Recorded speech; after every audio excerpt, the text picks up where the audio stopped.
The Madsplainers is brought to you by the Cap Times Idea Fest. 2 days of lively discussion on September 28th and 29th on the University of Wisconsin Madison campus. You can find tickets at captimesideafest.com.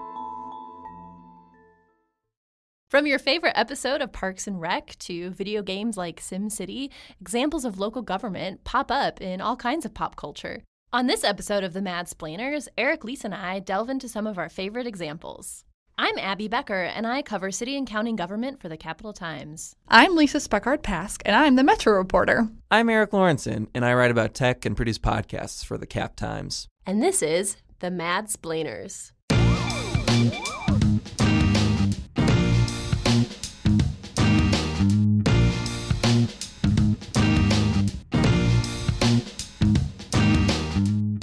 Okay, so we're talking about how does pop culture represent local government, and does it do it in an accurate way? So yeah, we've picked out some of our favorite pieces of pop culture, and now we're going to analyze them very thoroughly. It's going to be great. Very thoroughly is not a joke. My co-host here brought very extensive outlines with which to parse through these pop culture mediums. So we have been talking about doing an episode like this from the get-go. Like literally the first time we met to talk about this podcast, we were like, wouldn't it be fun if we did an episode all about, and I'm just going to spoil things here about what specifically we're going to talk about Parks and Recreation and about SimCity 2000? Yes! So great. Yeah, Parks and Rec, I think, is the most obvious example of pop culture and local government. I mean, it's about a Parks and Rec department, in the city hall of the town. Yeah, exactly. So, which, by the way, their city hall is the biggest, fanciest building for a, supposedly podunk town in Indiana. But that's just one of many things we have to, be bitter about. Yes, exactly. So Parks and Rec is an NBC sitcom that chronicles the lives and work of wonderful humans in a town called Pawnee, Indiana.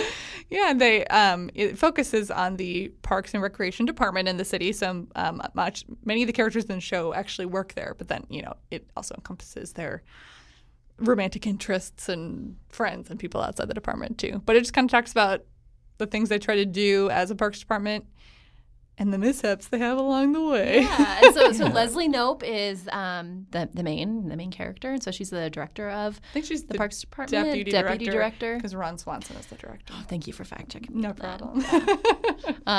So Ron Swanson is the deputy director. You have brooding April and the silly man-child Andy Dwyer. And you have the fabulous Donna Meagle. Oh, yes. These are good adjectives. Tom.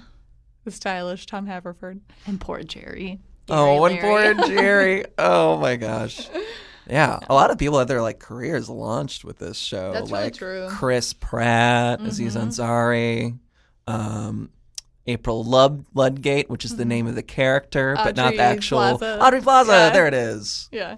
Yeah, it's kind of like The Office at first, but then kind of changed into something kind of very different, very unique. The same producer, right? It's Michael Schur. I think it's the same producer. And it did start out with a much more office-y vibe, but then as they evolved, they kind of found their own groove. That's the word, yes. Yeah. Which I think a lot of which was predicated on Leslie Knope's character being this absolutely gung-ho, high-energy person who's just so passionate about serving people and making them happy and doing good.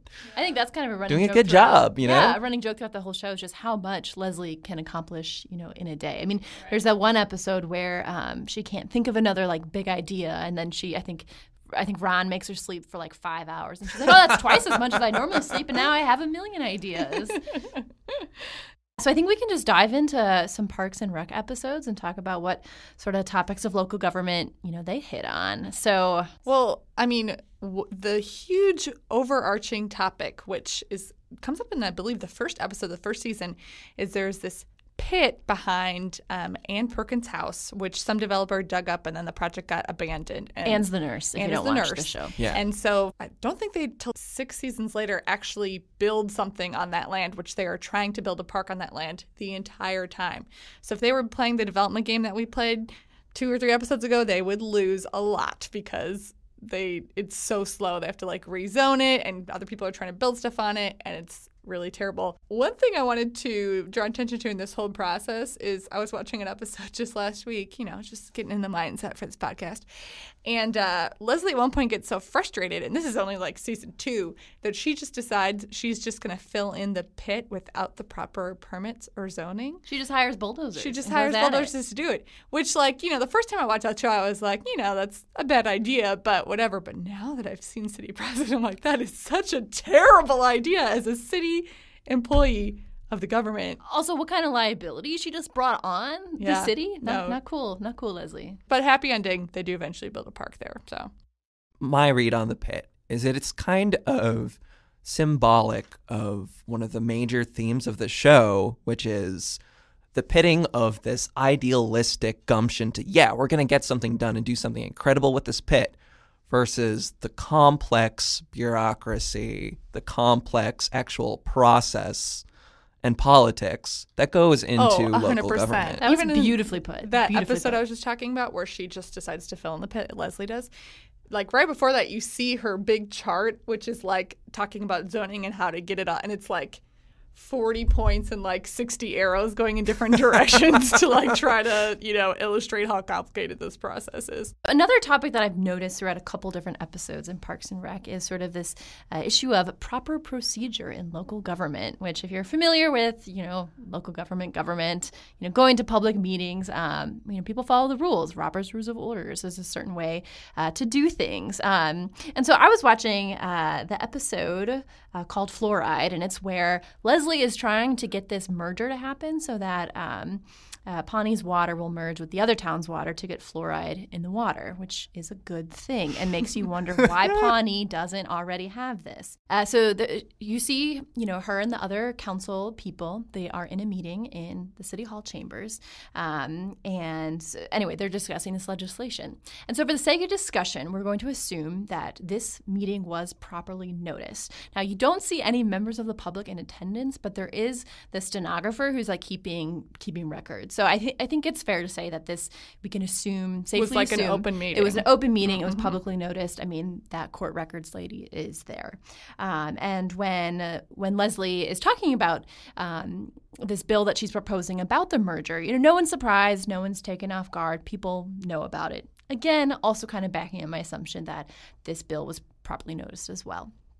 Okay, so then cue Councilman Jeremy Jam, who is kind of the worst. Oh, he's definitely the worst. Yeah, he's a dentist in the town, or an orthodontist. I think he's a dentist. Well, anyway, he works with people's teeth. He's like one of the few villains in the show. There aren't really any villains. Yeah. But he is a villain. He is a villain. So he is, asking Leslie all these questions about the fluoride, and eventually he's like, all right, you caught me. I don't want this because I need the people of Pawnee to have a lot of cavities because I need to support my lifestyle. Jam then proposes a bill that would basically keep the merger from happening. So Leslie did not know this was happening because then the next scene is her on the phone with Ben being like, oh, how can you do this, right? Well, if you're going to introduce a piece of legislation, it needs to be noticed, and so then it wouldn't come as a surprise, right? So I don't think what he did was legal, if my assumptions are correct here.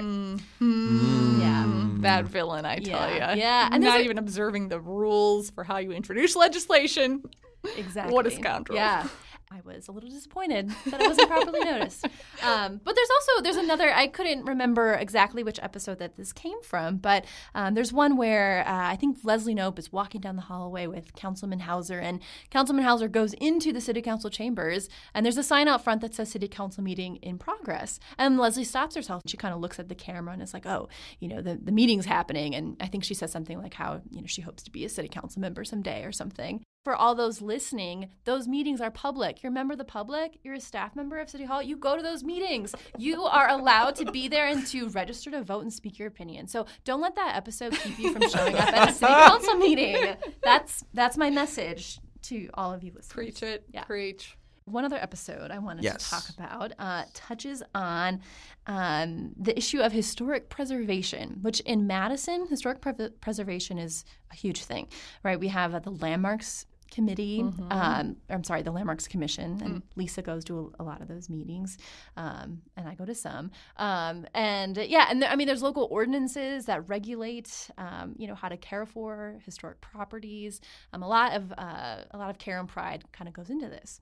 So in season 2, episode 21 of Parks and Rec, it's called 94 Meetings. Leslie finds out that Jessica Wicks, a lady in town, who's married to one of the wealthy old guys in the town, that she has plans to alter the Turnbill Mansion, which is a historic monument in the town. So Leslie is furious to hear this, and she gets to the mansion to talk to Jessica and to find out what's up. So when she's there, she finds out the mansion has already been altered. I think the floors are painted and something else had happened inside the structure. And then she also finds out that Jessica wants to demolish an old gazebo in the mansion's backyard that is also historic. Okay, this raises a lot of questions for me because Tell us, Abby. Because here's the thing. One, all right, Leslie's a very committed public employee. That's not her job. Right, it's not her job, right? Like, why doesn't Pawnee have a historic preservation committee group of people? I don't understand this, right? So, I mean, she says it's a historic mansion, the historic mansion, historic gazebo, right? So, I mean, this, if we're thinking about this, it should be then, it should have been like officially marked as a landmark. As a historic, as a landmark. So then there would be a lot of rules in place to respond to this. So Jessica was really flouting the rules, and Leslie must just be really dedicated to respond to this. But also, if Pawnee doesn't have a historic preservation committee, then if it doesn't, get on that. Then maybe she, then that would mean it wasn't actually a landmark, and it was just, maybe older.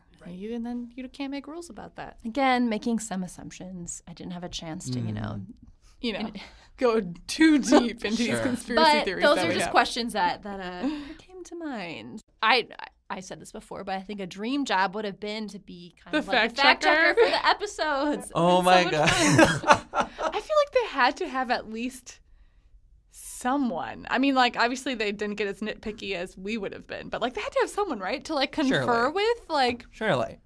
Surely. Are there aspects of local government that it really nails on the head where you watch and you're like, yes, this is what I deal with all the time? Yes. So I think, to me, overall, the show, I feel, is accurate. Like, when I watch it, I'm like, wow, I feel like I experience that in my job. One aspect they get super accurate is the level of exuberance from the citizen members who go to the community forums. Oh my gosh, that's one of the highlights of the show. Well, and what speaks to me about that too is, and I haven't been to a ton of meetings like this, but this has happened so in those community forums in Parks and Rec, people will bring up things that have nothing to do with the topic at hand. Like, I was watching one the other day where they're like complaining that they found a sandwich in the park that is peanut butter and they don't like peanut butter or something like that. But I have legitimately been to like community feedback or forums where like people started bringing up things that had literally nothing to do with what we were talking about. And I was like, my life is Parks and Rec right now. Yes, so that is very true to life at times. Yeah. Although usually not as much screaming, I would say. Yeah, there's a lot of screaming in Leslie's town hall meetings, which don't usually happen in the meetings that I'm at.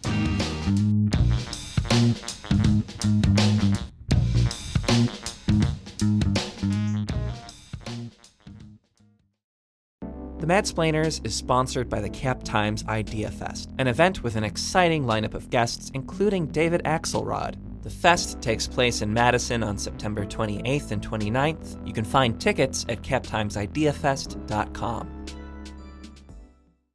So Lisa will only be able to hang out for the first part of the conversation. She's got to dip out for a dentist appointment, or an eye appointment, rather. So she'll not be around for our very important discussion of SimCity. I have watched some Parks and Recreation, but it's not my area of expertise. A little bit more in my wheelhouse is SimCity 2000, which I played a bunch when I was in elementary school. Lakeview Elementary School had SimCity 2000 installed on all the computers in its computer lab. It was my game of choice. I logged, I don't even know how many hours playing that game. 10,000. Are you an expert, do you think? Yeah, call me SimCity 10,000 because, yeah, that's how much I played it. I will call you that. All right, well, you might have to enlighten me because, confession, I've never played. I used to watch my siblings play, but I don't want played very much. Yes. Okay. Let's break down what is SimCity. What is it, Erik? It is a series of computer games. SimCity was the first game. It came out in 1989. There are a bunch of others, including SimCity 2000. I personally have only played SimCity 2000, SimCity 4, and also there's this like spiritual successor called Cities Skylines that I played a little bit. But basically, the idea was you're the mayor. Here's a city. Run it, why don't you? This is really interesting. I would posit that SimCity is the diametric opposite of Parks and Recreation in terms of how it represents local government and municipal politics and all that. I would read a think piece on this, FYI. So Parks and Rec has a lot to do with the arduous process and, obstacles and politics that you encounter when it comes to city government. There's a lot involving people, like all those community forums full of people who have strong views on anything and everything going on in the city. In SimCity, that is not as much of a thing, and in fact, you are a god. You're a mayor, and you can do anything you want. That pit took 6 seasons to resolve in Parks and Recreation. In SimCity, it would take 6 seconds. Actually, it would take like 2 seconds. You would just click bulldoze, rezone, developers would pop in, instantly build there. You wouldn't think about it for more than a fraction of a second. It is basically a game in which you have a lot of unilateral power. And you are not really held accountable. You have no one electing you. You can do what you want. It is a sandbox. Can I pitch a movie to you guys? Yes. Leslie Knope gets trapped inside a SimCity a la Yes. Jumanji and has to deal with the fast-moving development that takes place. This is something that I actually thought about a lot. Would Leslie Knope love or hate SimCity? Because on the one hand, she is kind of really wants to get stuff done. I think she would hate it because it'd be paunch burgers everywhere. And Right, she no couldn't control community it. input. Exactly, right? exactly. I think she would find it very tempting. And there would be a great episode of Parks and Rec about, I would love to. What's the Parks and Rec episode where it's like Shazam or Shawow or comes in to build stuff quickly? That one. Yeah, Well, it's that same one, I think, where she decides to take that same method to get the bulldozers then without the permits. Yeah, so. she does get tempted by that. So yeah, basically, you have this bird's eye view of a plot of land. Depending on how you play the game, you can just load up a city that's pre-built. Fun fact, in Cities Skylines, someone made Madison, Wisconsin, so you can just load up Madison, Wisconsin and play around with that. That's so fun. What happens is basically you got a bunch of land and then you just make these little decisions like zoning. Just like in real local government, zoning is incredibly important. It is the bread and butter of the game, just as, as we talked about in episode 1 of this very show, zoning's kind of the bread and butter of urban planning. It dictates what your city looks like. Here's the thing, though. It is incredibly simplified. You can literally sort of paint by numbers this map. Just click and drag. This is what I want to be a residential zone. This is what I want to be a commercial zone. This is what I want to be an industrial zone. You zone stuff, and that's the end of the story. It's not like you then sit down with developers or sit down with neighborhood associations or, really hash out what kind of buildings might get approved for a certain plot of land. A lot of development that occurs is just based on how you zone stuff. Like if you zone something as residential, boom, a house is magically going to appear. But I think it is kind of cool that there is this game, which plenty of kids are playing, which does give them this basic understanding, however unnuanced that might be, of what zoning is and why it matters. Why you want to make sure that a residential zone isn't right next to a parcel of land that's zoned for industrial development. So yes, what did you learn from this? From playing this game when you're a child, what did you sort of take away from it? Yeah, I think the big thing that I learned, it was very bare bones understandings of what zoning is. I think I also got a very basic understanding of, cities run on budgets, and there are a lot of constraints that cities run up against based on how limited their budget might be. And a limited budget is sort of one of the main tensions that a city has to deal with and is constantly dealing with is how do we allocate resources? What do we prioritize when, we don't have, an endless source of funding? Although you are able to make compacts and agreements with other communities, for example, maybe you can sign up for an agreement, or another city takes care of sanitation for you or something. That's like interesting. That. That's kind of like inner city agreements. Exactly. Like police departments would have that with another police department in another municipality to respond, that kind of thing. It's important to emphasize that this was really a game. Like, it is not meant to be this nuanced, realistic representation of society. Like, there are so many actual problems with SimCity if you were to treat it as such. It is this weird world in which a lot of social issues are just non-existent. There's no such thing as race. There's no such thing as inequality. There's some acknowledgement of wealth, but nothing to the extent of, like, there is poverty, there is homelessness. There aren't any real political happenings or goings on in the city. It really is a game about solving problems through civil engineering, not a game about people or going through these really complex processes that go on in actual city government. So SimCity just kind of disregards all of the community input and all of the talking and the what people want kind of thing. Exactly. Hence, this all goes back to my original thesis. SimCity is the exact opposite of Parks and Recreation. I have to agree with you on that, Erik. One last note I will make is that I did a little bit of scrounging online. I was curious about what urban planners and city planners actually make of this game. And it turns out, yeah, there are a lot of people who actually go into city planning because they played SimCity. It is an inspiration for people. And John Reinhardt wrote this article for Kotaku, which is a gaming website, sort of talking about his background in city planning and how it compares to the game, SimCity. And he talked about how there is, I guess he referred to it as an urban legend. Quote, "There are two piles when you apply to a top urban planning school. If you write about your love of SimCity, your application goes straight into the pile B, the trash bin." Because apparently a lot of people just want to write about SimCity when they... So pro tip, Don't mention that on your application Exactly. for school.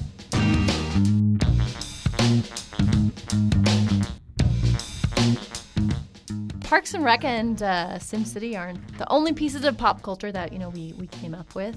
There were a couple others, and one was an episode from The Simpsons. Yeah, one of my favorite episodes is called Trash of the Titans. Came around season 9, which is a season that people point to as exemplary of the flagging quality of The Simpsons at that point. But I say, bah humbug to that, because it's a great episode. I love this episode. Have you watched it, Abby? No. Okay. But I know, Nice. so someone recommended this episode as a good one that kind of exemplifies some aspects of local government. And so I read up on it, but no, I have not watched it. Yeah, it is literally about local government. I don't know if there are any huge takeaways about, the intricacies of municipal government. You kind of get into the idea of protest and election. The plot of it is basically Homer gets really riled up about sanitation in his city. And long story short, he gets in this feud with the Sanitation Commission and thinks that he can actually maybe run for sanitation commissioner himself. And he does. And his whole promise, his campaign slogan is, "Can't someone else do it?" The entire premise of which is like Homer is going to have sanitation workers pick up your trash, take out your trash. It's going to be almost this wonderful service that will just pamper residents and basically do every single aspect of sanitary work. Long story short, he gets elected and ends up running out of money within a month because he can't sustain it. That sounds about right. Yeah. I don't think there's a whole lot to say about this episode other than it's hilarious. It is an example, I guess, of firebrand politics and how effective that kind of tactic can be, as opposed to, a sensible, rational, sort of measured approach to politicking.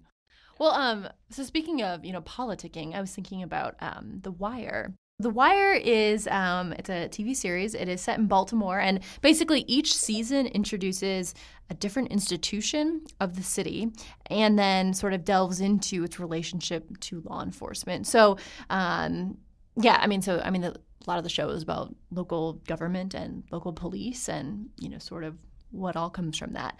And so, but season 3 in particular is about local government. And so throughout this episode, they talk about the one character by the last name of Carcetti. He's running for mayor. So you really kind of see sort of the politics behind local government and sort of what kind of goes into the deal making and who's running and who's not running. And, this is local government on a bigger scale. I mean, Baltimore is a bigger city than Pawnee, which Pawnee is a fictional city, also, but you know what I mean. On a less silly scale. It's a little bit more of like a more serious analysis of how these institutions relate to each other. Exactly. Yeah. So again, polar opposite of Parks and Rec. But season 3 just in particular does focus on local government and is, for me, I thought it was just a really interesting, kind of look at all those issues. Yeah. And I know David Simon, who is a former journalist, but now, is in, I guess, the TV business. He's the one who produced this show.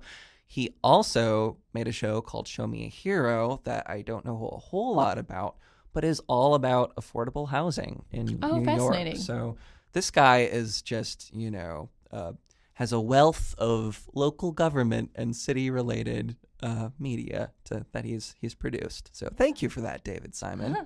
Well, and then on a more lighthearted TV series, Gilmore Girls also has some pieces in it that relate to local government. One aspect of the show, Taylor Dozy, he owns a grocery store in Stars Hollow, but he is the town selectman.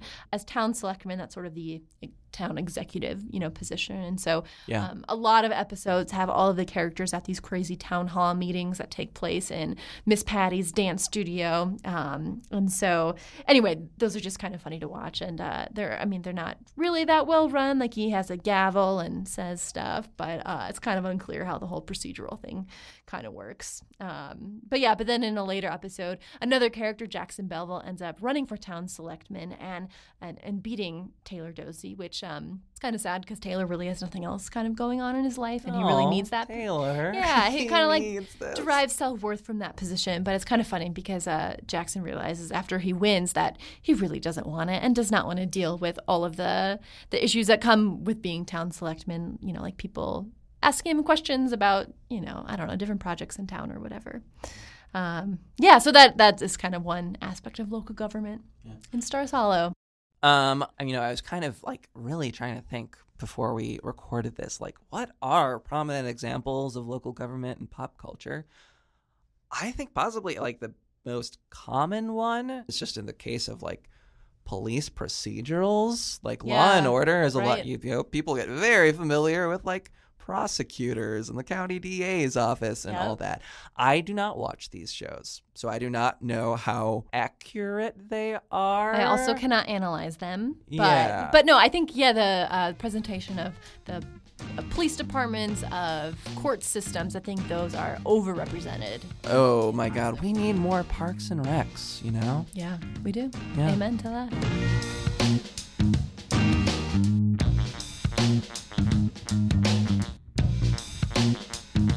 Do you have a favorite piece of pop culture that relates to local government? We want to hear about it, so let us know. Tweet at us, email us.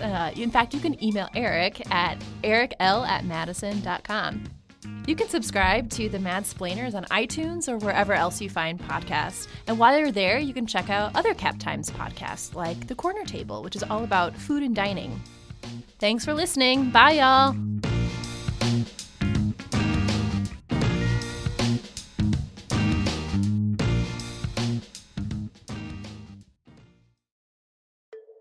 The Madsplainers has been brought to you by the Cap Times Idea Fest. 2 days of lively discussion on September 28th and 29th on the University of Wisconsin-Madison campus. You can find tickets at captimesideafest.com.